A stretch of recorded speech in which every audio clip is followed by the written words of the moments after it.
സാധാരണ ജനങ്ങൾക്കിടയിൽ പാർട്ടിയുടെ അടിത്തറ വർദ്ധിപ്പിക്കാൻ കഴിയാത്തതിൽ സ്വയം വിമർശനവുമായി CPIMന്റെ സംഘടനാ റിപ്പോർട്ട്. അടിസ്ഥാന ജനവിഭാഗങ്ങളിൽ സ്വാധീനമുണ്ടാക്കാനാകാത്തത് എന്തുകൊണ്ടെന്ന് ആലോചിക്കണമെന്നാണ് റിപ്പോർട്ടിലെ വിമർശനം. പുതിയ ജനവിഭാഗങ്ങളെ ആകർഷിക്കുന്നതിൽ പാർട്ടി സംഘടനയ്ക്കും യുവജനങ്ങളെ ആകർഷിക്കുന്നതിൽ DYFIക്കും വീഴ്ചയുള്ളതായും റിപ്പോർട്ടിൽ ചൂണ്ടിക്കാട്ടുന്നുണ്ട്. സംഘടനാ റിപ്പോർട്ടിന്റെ പകർപ്പ് 24-ന് ലഭിച്ചു. രൂപീകരണം നടന്ന് 50 കൊല്ലം പിന്നിട്ടിട്ടും രാജ്യത്താകമാനം സ്വാധീനമുള്ള പാർട്ടിയായി മാറാൻ കഴിയാത്തതിനെ സംബന്ധിച്ച സ്വയം വിമർശനപരമായ നിരീക്ഷണങ്ങളാണ് CPIMന്റെ സംഘടനാ റിപ്പോർട്ടിനെ ശ്രദ്ധേയമാക്കുന്നത്. പാർട്ടിയുടെ അപജയത്തിന്റെ കാരണങ്ങൾ എണ്ണിപ്പറയുന്ന റിപ്പോർട്ട് തിരുത്തലില്ലാതെ മുന്നോട്ടു പോയാൽ നിലനിൽപ്പ് തന്നെ അപകടത്തിലാകുമെന്ന പരോക്ഷ സന്ദേശവും നൽകുന്നുണ്ട്. സാധാരണക്കാരും കർഷക തൊഴിലാളികളും അടങ്ങുന്ന അടിസ്ഥാന വിഭാഗങ്ങളെ ആകർഷിക്കാൻ പാർട്ടിക്ക് കഴിയുന്നില്ല. ഇക്കാര്യത്തിൽ ഗൗരവതരമായ ആത്മപരിശോധന നടത്തണമെന്നാണ് സംഘടനാ റിപ്പോർട്ടിലെ നിർദ്ദേശം.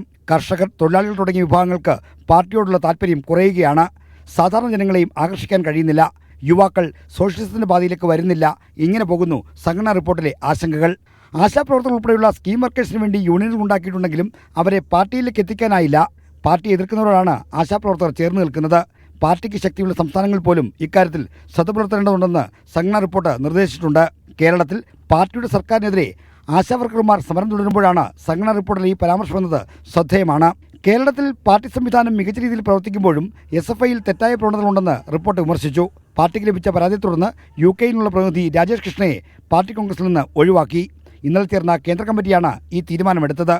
കേരളം ഒഴികെയുള്ള സംസ്ഥാനങ്ങളിൽ പാർട്ടിയുടെ സ്വാധീനം വർദ്ധിപ്പിക്കുന്നതിനുള്ള പ്രതിബന്ധങ്ങളുണ്ടെന്നാണ് സംഘടനാ റിപ്പോർട്ട് ചൂണ്ടിക്കാണിക്കുന്നത്.